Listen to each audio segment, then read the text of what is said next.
खुलुमबाय गिबियावनो बयनिसिमबो गाहाम हामलायनायखौ जासिहरनाय जाबाय।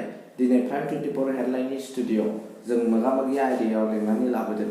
बावैसो सिगां दुलाराय बर' हारिमु आफादा अदालगुरिनि खाजामाथियाव जोहोलाव नीलेश्वर ब्रह्मनि बान्थाखौ फोसावजानानै मोननो हानाय जोंनि सानजारि नोगोरनि मानगोनां बिरेन्द्र कुमार ब्रह्म बिथांखौ जोंनि नैबे स्टुडिअआव बरायना लाबोनाय जादों। बिथाङा जोंनि सानजारि नोगोराव गोदोनिफ्राय हादान सिफायनानै समाजखान्थि, राजखान्थि, रांखान्थि, धोरोमखान्थि आरो बेजों लोगोसे हारिमुखौ सिबिनायाव गोहोम खोख्लैबोदों। बिथांखौ जोंनि नैबे चेनेलाव दिनै लेंना लाबोदों दान्दिसे मोगा-मोगि हाबाफारि लानो। दा गिबियाव नोंथांखौ जोंनि चेनेलाव बरायनाय जाबाय। खुलुमबाय। गोजोन्थों। गिबियाव जोङो बिथांजों माखासे खोथा मिथिना लादिनि। गिबियाव नोंथांनि जोनोम जायगा आरो फरायसा समखौ फोरमायनो थाखाय खावलायनाय जाबाय। आच्छा, गोजोन्थों। आङो 2020 मायथाइनि गोदान बोसोरनि लोगोसे मागो दमासिनि आंनि गोरबोनि हामलायनायखौ बयबो आइ आफा आरो मुलुगनि बयनोबो आंनि गोरबोजों बावहरग्रोबाय। आंनि जोनोम जायगाया बै समनि बोखावै गवालपारा जिल्ला। बे समाव धुब्रिया साब डिभिजनमोन। बे धुब्रि साब डिभिजननि फालांसिगुरि होननाय गामि पर्बतजरा पस्ट अफिसा थिपकाय। बे फालांसिगुरि गामियावनो आं 1949 मायथाइयाव 17 फेब्रुवारि खालि जोनोम जादों आरो बे गामियावनो आंनि फरायजेननाया गुदि फरायसालि पलासगुरि एलपि स्कुल, बे समाव असमिया माध्यममोन। बे फरायसालियावनो आं फरायनानै प्राइमारि लेभेलनि जि फरायनायखौ आं फोजोबदों। ओमफ्राय गुरुदेब कालिचरन लुलांनाय थिपकाय केएसि एमइ स्कुलाव आङो फरायहैदों। बहाय आङो 1962 मायथाइयाव एमइ स्कुलखौ पास खालामनानै आं रकाखाटा हाइ स्कुलाव क्लास 7आव फरायहैनानै आरो बिनिफ्राय न'खरनि सोलाय सोलु जानायाव आङो रामफलबिल गोजौ फरायसालिनिफ्राय मेट्रिक आनजादखौ 1967 मायथाइयाव मेट्रिक आनजादखौ उथ्रियो। आरो बिदिनो आङो कलेज फरायनायाव बायदि जाहोनाव बायदि रोखोमनि दुखुनि गेजेरजों आगान सुरनायाव फरायनायनि जि जिउ, बे जिउआ बारा सुखु गोजोन नङा। आं मंगलदै कलेजनिफ्राय पिइउ पास खालामनानै क'क्राझार कलेजाव आरो थांफिननानै फरायदोंमोन आरो इन्टारमिडियेट जानानै थानो गोनां जादों। आं फरायजोबनो हायाखिसै। फरायनाय जिउआ बहायनो आंना थुंगिदों। दा नोंथाङा जिहेतु गवालपारानि होनदोंमोन, जिहेतु बे गवालपारानिफ्राय मा समाव नैबे सानजारि नोगोरसिम सफैदों? आंना जिउ खांनायनि जि मोनसे हाबाफारि, बे जोबोद लेथेर फेथेर। आङो संसार जुलि लानो गोनां जादोंमोन फरायनायनि आयदाखौ लानानै, नाथाय बहायबो जाफुंजोबाखिसै। आङो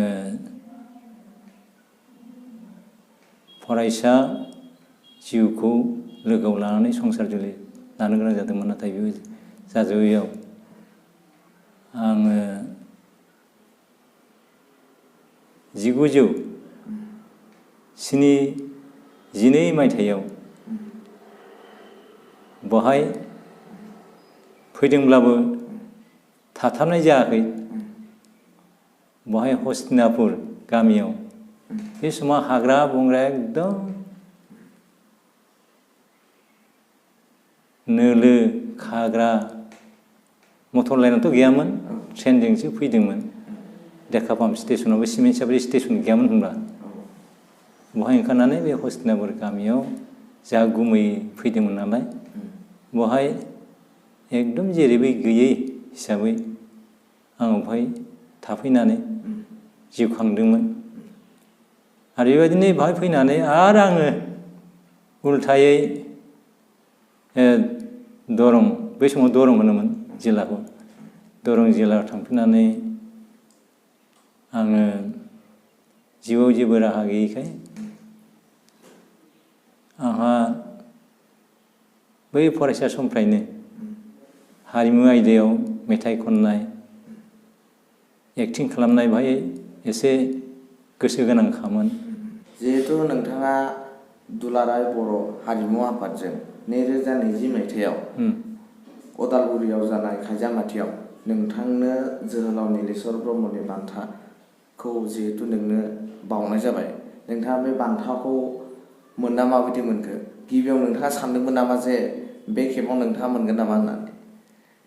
आंथ' बे बान्थाखौ आंनियावदि फैगोन आं जेब्लाबो माब्लाबाबो सानफ्लाङाखै, सिमांबो नुवाखै। आरो बे बान्थानि जग्यता गैया आंहा। आं बेखौ सिमां बादि माने बोरैबा मारै फैखो आं गावखौनो मोनथिनो हायाखै। दा बे बान्थाखौ मा नुनानै आंनो होखो, आं मा रोंगौ, हारिनि थाखाय हारिमुआव आंबा मा गोहोम खोलैदों, आंथ' जेबो मावनो हायाखै।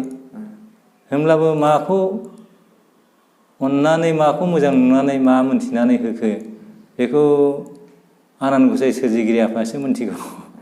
आं ओंखायनो बहाय जोंनि हारिमु आफादा दे आंबादि सासे जेबो गुन गैयै, हारिनि थाखाय हारिमुआव जेबो बिहोमा खोलैनो हायै मानसिनोदि होदों, बे आंनि थाखाय मोनसे थुलुंगा जादों। आरो बेहाय आं गोजोनदों आरो आं सानदों बे बान्थाखौ होनानै आंनो आरो रासिन नैबे बैसोआव हारिनि हारिमु आरो हारिखौ सिबिनायाव आरो गोब्राबसिन बिबान बाननांगौ, बेबादि मोनसे दायित्व फैबाय होननानैसो आङो बेखौ आंनि गोसो गोरबोआव हमनानै लादों। बेखौ आं बेबायदिसो सानना लादों आरो। जिहेतु नोंथाङा, जों खोनाबोनो मोनबोदों, नोंथाङा जिहेतु सानजारि नोगोरनि सतिश बसुमतारी गेजेर फरायसालिनि नोंथाङा गाहाय फोरोंगिरिबो जाबोदों होननानै। दा नोंथाङा गावनि जिउनि माखासे मावनांगौ खामानिखौ दोनथ'नानैब्लाबो आरो फोरोंगिरि बिबानखौ मावनानैब्लाबो हारिमु आयदाखौ माबायदि सिबिबोदोंमोन? 1977 मायथाइयाव जोंहा बर' मिडियामजों फरायनानै गेजेर फरायसालियाव फरायनो फरायसालि गैयामोन। बहाय बे ओनसोलनि बै समनि सिमेन्ट सापरि ओनसोल, डेकापाम ओनसोलनि बर' रायजो राजाफ्रा ज' जानानै 1977 मायथाइयाव सतिश बसुमतारी एम.इ. स्कुलखौ गायसनो। आरो बहाय आंखौ गाहाय फोरोंगिरि हिसाबै बिथांमोनहा थिसनो। आरो बेबादिनो आङो बे फरायसालिनि मोजांनि थाखाय जा रोंगौ बिदिनो मावबोदों। आरो हारिनि खामानिखौ बर' थुनलाइनिफ्राय लानानै समाजनि, राजखान्थिनि बिबानावबो सम सम रायजोफोरखौ बुजायनायाव बाहागो लानांगौमोन। आं पार्टि हिसाबै जेबो नङाबाबो, खिन्थु राजखान्थि, रांखान्थि, समाजखान्थि, सोलोंथाइ बे आयदाखौ खर'आव रुजुननानै दैदेननो गोनां जादोंमोन। आरो रायजो राजाखौ बेबादिनो जोङो खौसेयै थानो थाखाय बे समनिफ्रायनो आङो हारिनि थाखाय जा एसे रोंगौ बेखौनो रायजोनो खिन्थाबोदों। आरो हारिमु आयदायाव आंहा फरायसा समनिफ्रायनो बे बिथिङाव एसे गोसो गोनांखाय बहाय मेथाइ खननाय, नाटक लिरनानै बेबादिनो भावथिना खिन्थानाय आरो जेखि फांसन जाया मानो आङो मेथाइ खननायजों हारिखौ फोजाखांनो आरो हारिनि खौसेथिखौ लाबोनो, हारिनि गेजेराव मोनसे जांख्रिथाय लाबोनो आं नाजाबोदोंमोन। आरो बै समाव चरन समर ब्रह्म चौधुरिमोनहा जि मोनसे political party PTCA plains tribal council of Assam बेहायबो आङो जांख्रिथाय मेथाइ खननानै हारिनि गेजेराव ट्राइबेल हारिनि गेजेराव खौसेथि आरो मोनथायखौ मोननायनि जि मोनसे उदयासल डिमान्ड होदोंमोन बहायबो आंबो आंनि मेथाइ जय उदयासल जिन्दाबाद PTCA बेबायदि मेथाइ खननानै मानसिनि गेजेराव मोनसे हारिमुजों गोग्लैसोनाय हारिफोरखौ बोखांनो थाखाय आं हास्थायबोदोंमोन। दा बै समाव नोंथाङा जिहेतु खननाय मेथाइखौ दाबो गोसोआव दं नामा? एसे गोसोआव दङ। दे दङबा खननानै दिन्थिनो थाखाय आं खावलायनाय जाबाय। बै राजनितिनि समाव खननाय मेथाइखौ? औ आं खननायाथ' दा ओरैनो खनजायो। बर'निनो रनसायदोंमोन आं ओरैबायदि खनदोंमोन आरो खरासमोन आरो ओमफ्राय दामनाय देनायबो दंमोन नालाय बे दामनाय देनायखौथ' दाफा मोनजोबावनो आं ओरैखौनो जय जय जय उदयाचल जय जय जय उदयाचल जिन्दाबाद PTCA जिन्दाबाद PTCA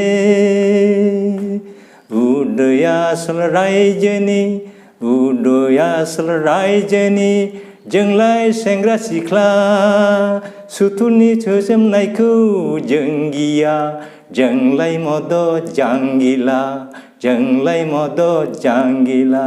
जय उदयाचल जिन्दाबाद PTCA जिन्दाबाद PTCA आं बेबायदि मेथाइजों जोंनि गेजेराव मोनथाय राजनिति मोनथाय आरो जोंनि सेंग्रा सिख्लाफोरखौ हारिनि थाखाय गोग्लैसोनाय हारिफोरखौ बोखांनायनि राजखान्थिनि गेजेरजों मोनथायनि गेजेरजों बेखौ आं आंनि गारांजों जांख्रिथाय लाबोनो थाखाय बरायदों। जोबोद मोजां जादों नोंथांनि मेथाइआ। जिहेतु जोङो नोंथांनि मेथाइखौ खोनायोब्ला जोंनि आसामाव थानाय आसामिसफोरखौ जाबादि डक्टर भुपेन हाजरिकाया गावनि मेथाइजों मोनसे जांख्रिखां लाबोदों, जिहेतु नोंथांनि मेथाइखौ खोनायोब्ला जोंबो नोंथांखौ बर'नि भुपेन हाजरिका बिमुं दोननाया जों गाज्रिद्रायबो जानाय नङा। बेनिखायनो दा नोंथांनिसिम जों फंनैसो माखासे खोथा मिथिनो आखायाव लाबावदों। नोंथाङा बेबायदि जांख्रिखां मेथाइ खननायखौ गाहायै सोरनिफ्राय थुलुंगा मोनखो? आङो बेखौ जोहोलाव नीलेश्वर ब्रह्मनि बै हनै सानजा सोरां साना फैगौ बे मेथाइखौ लानानै आरो हारिनि गेजेराव थुलुंगा आरो भुपेन हाजरिकाखौ आं आसामिस मेथाइ खनगिरिनि गेजेराव आंनि गोरबोनि सिबिनां सासे मेथाइ खनगिरि हिसाबै आं गोरबोआव लायो आरो बिनि मेथाइफ्रा गासिबो आंनि गोरबोखौ फोजाखाङो आरो बिनि साननाय हनायफोरजों गोरोबनानै आं मेथाइफोरखौ खननो सोलोंदोंमोन आरोखि। बे जांख्रिथाय मेथाइफ्रा बिनिनो मोनसे गोहोम। गाहायै नोंथाङा दासिम दोंबेसे मेथाइ गाव सुजुना खनबोखो? आङो जा मेथाइ खनदों गासिबो आंनि सुजुनाय मेथाइखौनो आं खनो आरो खनबोदों खुगा मेथाइयानो हक जांख्रिथाय मेथाइयानो हक बैसागु मेथाइयानो हक जेसेबां मेथाइ खनो बा जोंनि जे मोनसे जा मेथाइखौ सेंग्रा सिख्लाफ्रा खनो बैसागुनि मेथाइ आरो जोंनि रमान्टिक मेथाइफोरखौ आं खनो बेखौ गावनि रनसायनायखौनो आं खनजोबो मालायनि रनसायनाय मेथाइखौ आङो सासे सुदानन्द गयारी बिनि दोंसे मेथाइ ओमफ्राय जा जगेश्वर गुरु जगेश्वर आफानि आरज मेथाइ बे दोंनैखौल' आं खनदों बिनि लिरनाय आरज मेथाइखौ खनदों बा माखासेया गासिबो आं जेसेबां मेथाइ खनदों बे गासिबो आं गावनि रनसायजोब जिहेतु नोंथाङा दिनैसिम ओरैनो बेसे अनजिमा मेथाइ गावनि आखाइजों लिरबोना सुजुबोनानै खनबोखो? आं मेथाइ खननाय लिरनाय मेथाइ खनग्रा 50-60नि बारा जाबाय गोसोआव गैजोबा बेखौ दा आं गोसोआव मोनगोन 50टा मेथाइनि गेजेराव नोंथांनि बयनिख्रुइ गोसो गोरबोनिफ्राय बांसिन मोजां मोननाय जांख्रिखां मेथाइया दासिमबो गोसोआव दंना नोंनियाव? दोंसे मेथाइया दङ आं बे फरायसा समावनो बेखौ लिरदोंमोन खननो थाखाय आं नोंथांखौ खावलायनाय जाबाय बे मेथाइखौ खननोसै आं बिदिबा जों बर' होननानै गिदिर हारि साननानै जनानै थाबोला जानाय नंला दिनै बर'आ गावखौ सिनायाबा हारिनि नेरसोना थानाय नंला जों बर' होननानै गिदिर हारि साननानै जनानै थाबोला जानाय नंला दिनै बर'आ गावखौ सिनायाबा हारिनि नेरसोना थानाय नंला जुगनि बार बारनाया सोलायबाय मुलुगनि मानसियाबो गुस्लायबाय जोंहाबो बिमाखौ फोजानाय सम जाबाय जोंहाबो हारिखौ बोखांनाय समा फैबाय सिखांदो दे बर' बिमा जाखांदो दे बर' बिफा गोदोनाय हारिखौ बोखांदिनि उन्दुनाय हारिखौ फोजादिनि जारिमिनाव बे हारिया रोखा रोखा गोसोखांदो बर' हारिया गिदिरखा जानजि खादो दे बर' बिमा जानजि खादो दे बर' बिमा जांख्रिखांदो दे बर' बिफा गोदोनाय हारिखौ बोखांदिनि उन्दुनाय हारिखौ फोजादिनि जों बर' होननानै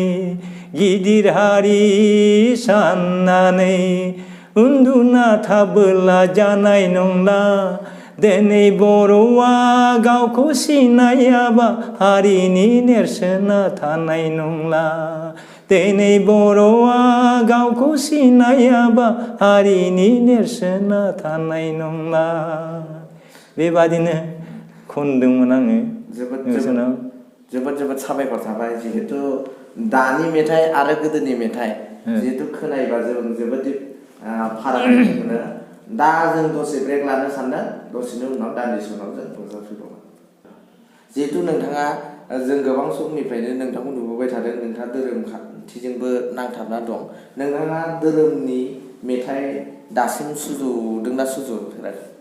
सुजुदों खनदोंबो ओरैनो दोंबैसो सुजुबोखो नोंथां?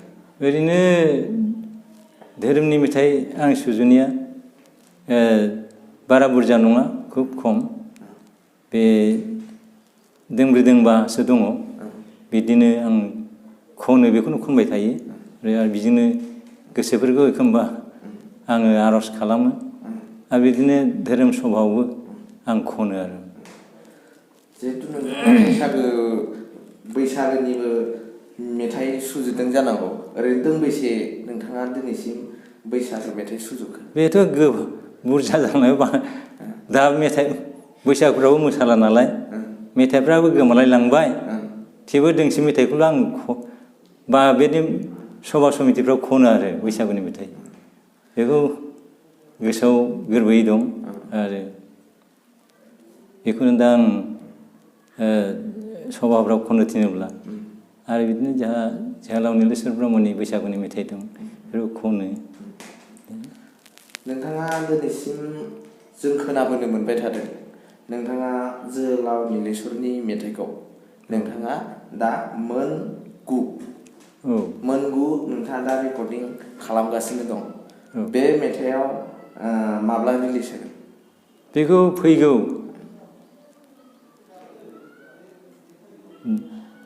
59 जासिगोन नामा 59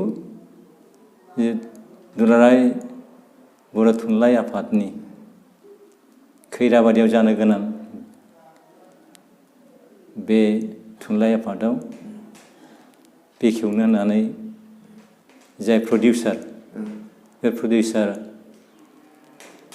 मुस्रि गेवलां जनमहन मोसाहारि आफाया बुंदों दा बेबायदि बेखौ ओइदिनखालि रिलिज होगोन होननानै 21 अक्ट'खालि जानुवारिनि 21 अक्ट'खालि बेखौ रिलिज होगोन होननानै बुंदों दा बेसेबां जाफुंगोन आं बेखौ बुंस'नाय खिन्थु जाथारगोन होननानै बुंदों माने गासिबो जाजोबखाबाय थिग-थाक जाजोबखाबाय गासिबो दा बेखौ ओइदिनखालि बेखेवगोन होनना बुंदों आरो दानिया फै जों दसे ब्रेक लादिनि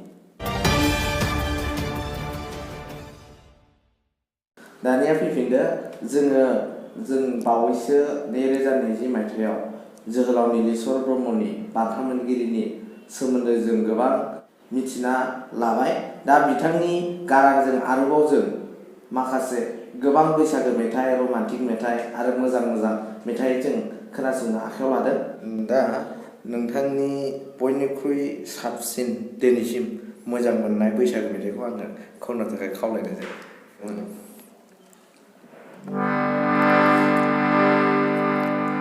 खनदिनि बिदिबा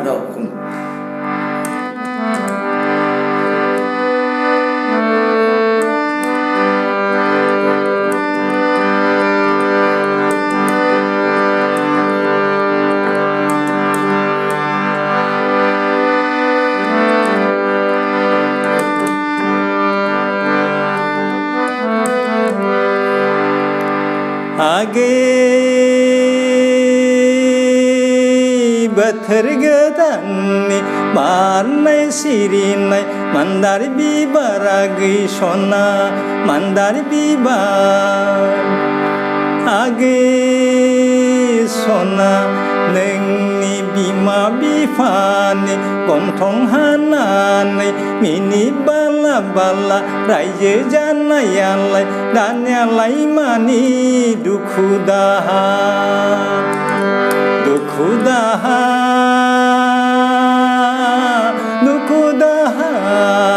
गे सरग दिवा दिवा समायना मान्दार बिबार आगे बोथोर गोदाननि बारनाय सिरिनाय मान्दार बिबारा गैसना मान्दार बिबार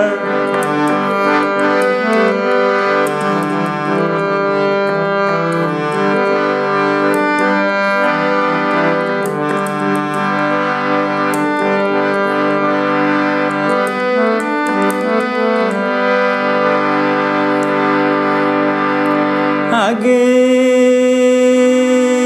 सना नोंनि बिमा बिफानि गन्थं हानानै मिनि बाला बाला जुलि लानायालाय दानियालाय मानो दुखु दाहा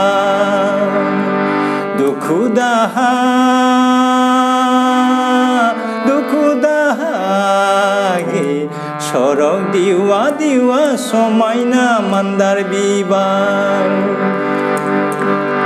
बैसागु बोथोराव सेंग्रा सिख्ला ग्रिद ग्रिद मोसानाय दाङा नाथा आगैलै सना दाङा नाथा आगै सना लामा सामायाव लोगो मोनलायनानै बाथ्रा रायलायनायखौ गय फाथै लिरनानै जालायनाय गोसो थोनायनि बाथ्रा रायलायनायखौ नोमा बिफानो दा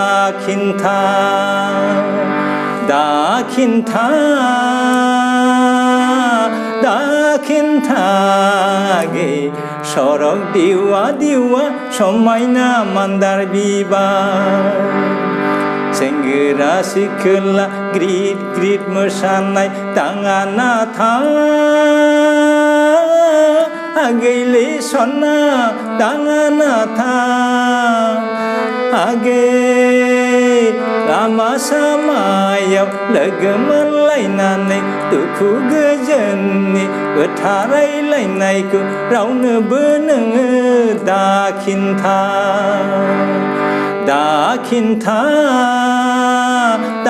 खिन्थागे सरग दिवा दिवा समायना मान्दार बिबार आगै बोथोर गोदाननि बारनाय सिरिनाय मान्दार बिबार आगै सना मान्दार बिबार आगै सना नोंनि बिमा बिफानि गन्थं हानानै मिनि बाला बाला जुलि लानायालाय दानियालाय मानि दुखु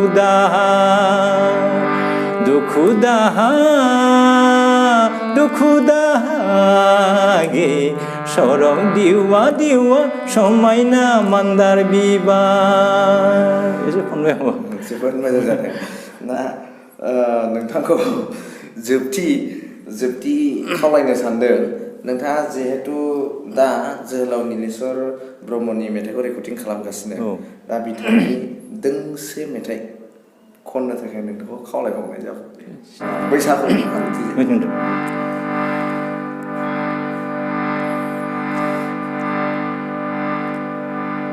हयथ' जोहोलाव नीलेश्वर ब्रह्मआ गाव सोरखौबा सेवारि होननाय सासे सिख्लाखौ मोजां मोनदोंमोनदां बेखौ आर्ट्स खालामनानै दोंसे मेथाइ खनदोंमोन बेखौ खनसै आङो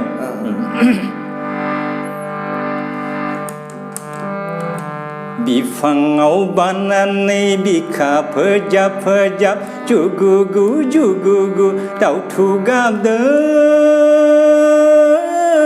हनै आगै दुखारु दाउथु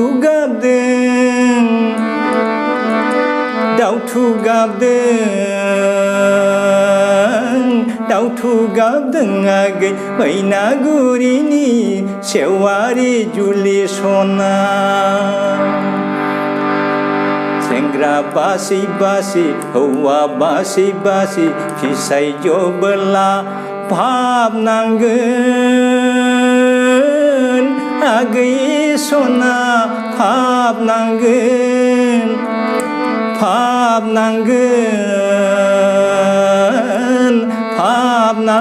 आगै मैनागुरिनि सेवारि जुलि सना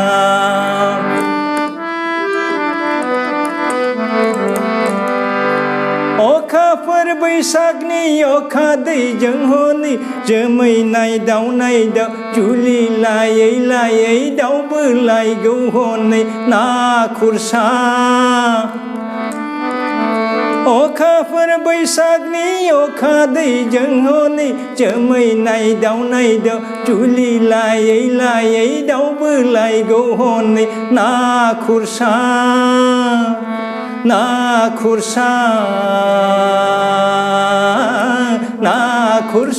आगै मैनागुरिनि सेवारि जुलि सना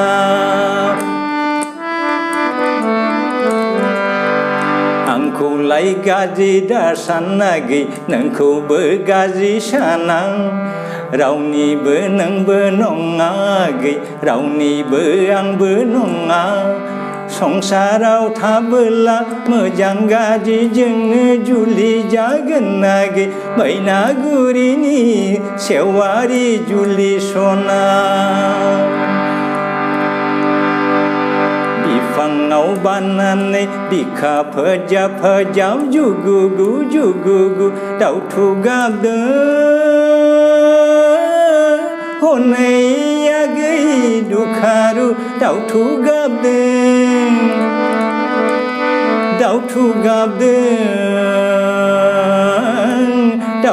गाबदों आगै मैनागुरिनि सेवारि जुलि सना